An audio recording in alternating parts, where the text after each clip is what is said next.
we have a council that consists of 7 members. They have looked at this bill very extensively. And after I've made my remarks today, they are going to make a brief presentation to you to enforce what I'm going to say. Now we say that next week, the Kenya Kwanza regime will present the highlights of its inaugural budget and revenue-raising measures to the National Assembly. As usual, it seeks to amend laws relating to various taxes and duties, such as the Income Tax Act, Value-Added Tax, the VAT Act, Tax Procedures Act, and Excise Duty Act, while proposing new taxes, regulations, and incentives. Today, we lay out our final objection to the revenue-raising measures contained in the Financial Bill 2023. We also give final instructions to our members of Parliament, after which, depending on how the Ruto administration behaves, this matter may take a very different turn. Celebrated African writer Chinua Achebe said, and I quote, "A disease that has never been seen before cannot be cured with everyday herbs."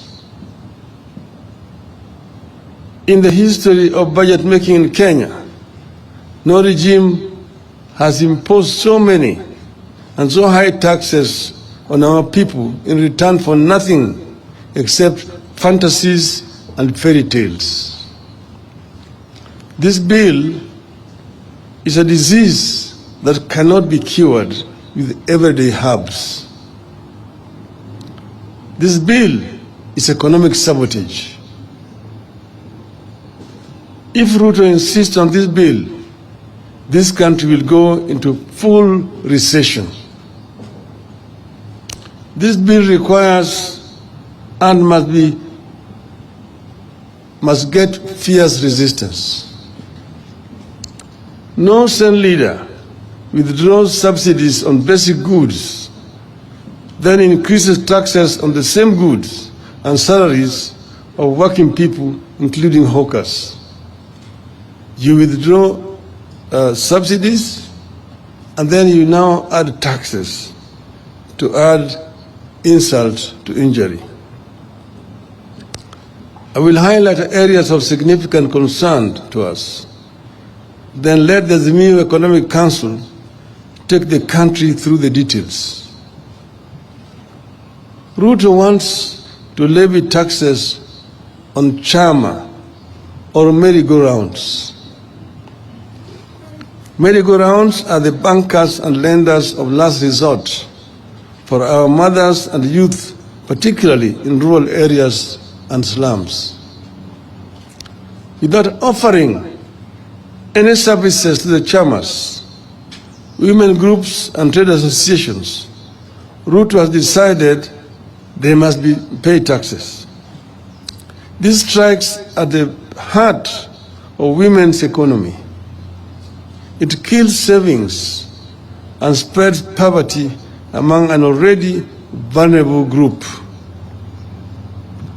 At a time, the National Hospital Insurance Fund and the National Social Security Fund are failing. Ruto is telling Kenyans to forgo 3% of their salaries and deposit it into some fantasy called housing levy. Nobody knows where it is housed. The government cannot agree whether it is a tax or an investment.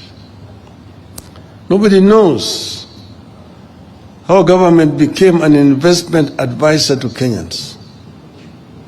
They ignore concerns by employers and employees that many pay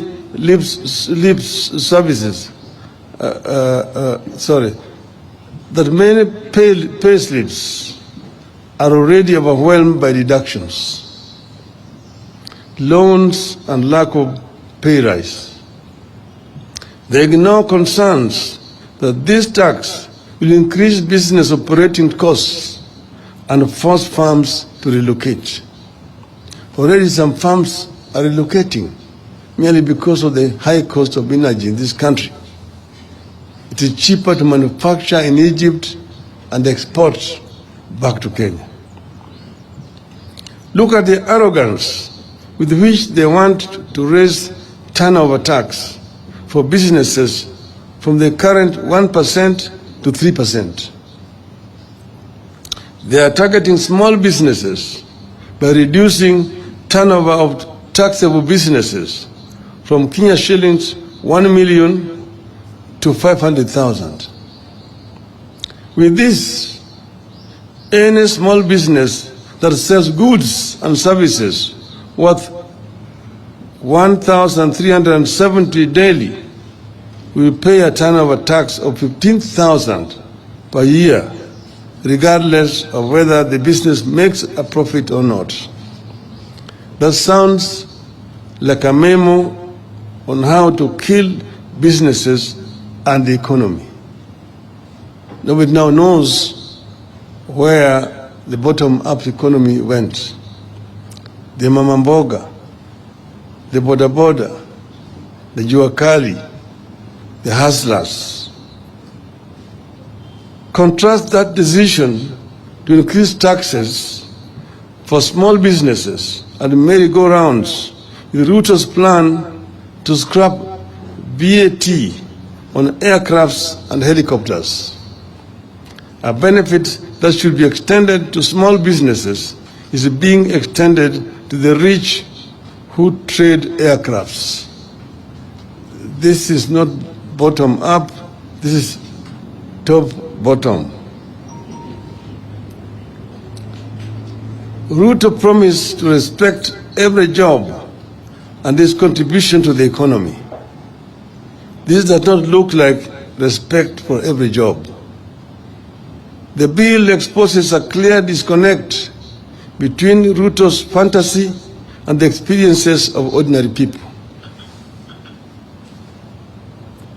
Hardworking people, like youth seeking to make a living as content creators and social media influencers for fun, fame, and money, are being slapped with a punitive 15% withholding tax. Ruto wants to impose a 316% tax hike on beauty products such as wigs, false beards, eyelashes, human hair, and artificial nails, among others. The beauty industry is a major employer, particularly of our women and girls who have been unable to find work elsewhere. Millions of young men and women eke a living out of salons, spas, and barbershops. Those businesses face closure. Others will have to sack employees. Ruto and Kenya Kwanza are behaving as if cost of living is no longer a crisis in this country.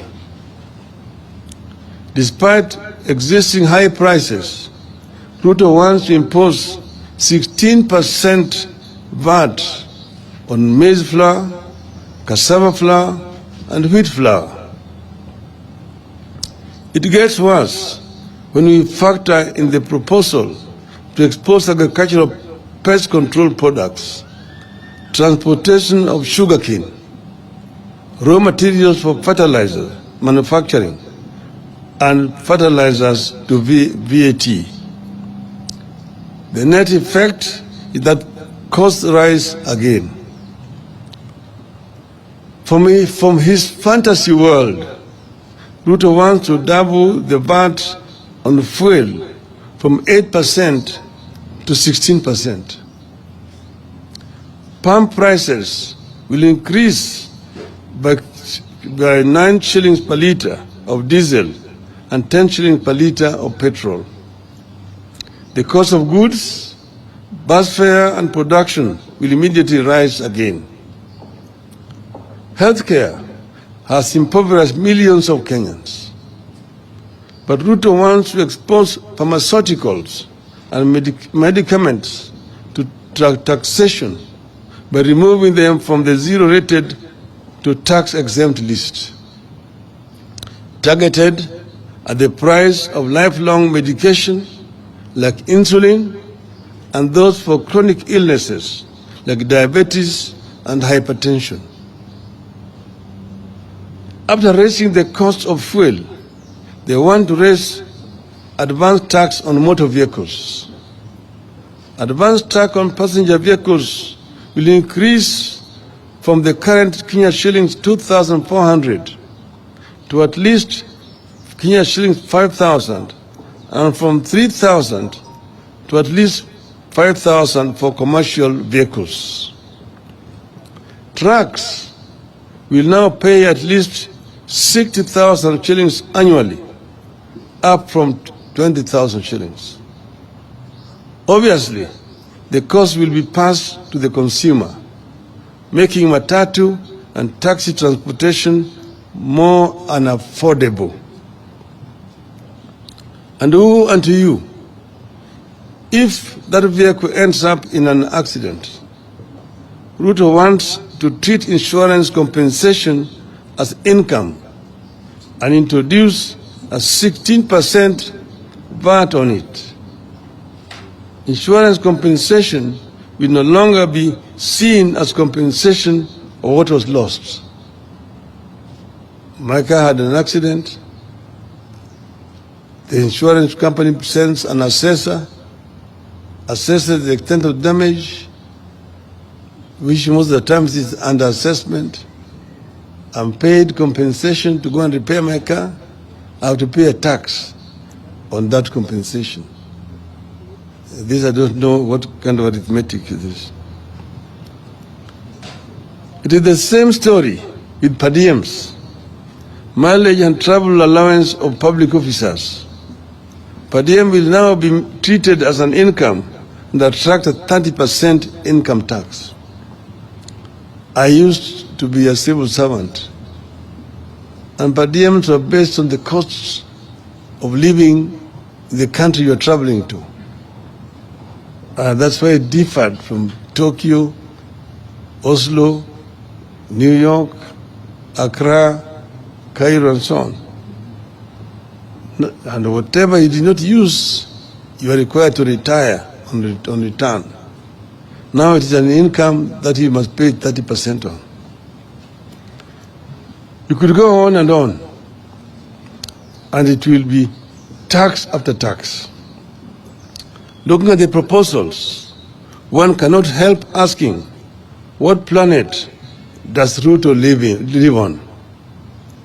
Does he understand what Kenyans are going through?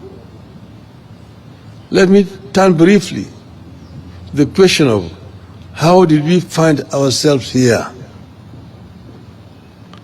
The official lie is that Kenya Kwanza inherited a broke country. The truth is, the cash crunch has been caused by economic mismanagement, wasteful spending, corruption, and the hiring of incompetent personnel. This worsening economic situation has been manufactured in State House and the office of the President in the last 8 or so months. Government's own data indicates that contrary to what Ruto promised and what he is saying, borrowing has gone up instead of coming down. But strangely, the cash crunch continues. In September 2022, when Uhuru Kenyatta officially handed over to Ruto, Kenya's total debt was 8.701 trillion, I repeat, 8.701 trillion. Of this, 4.33 trillion was external debt, while 4.366 was domestic debt. As at March 2023,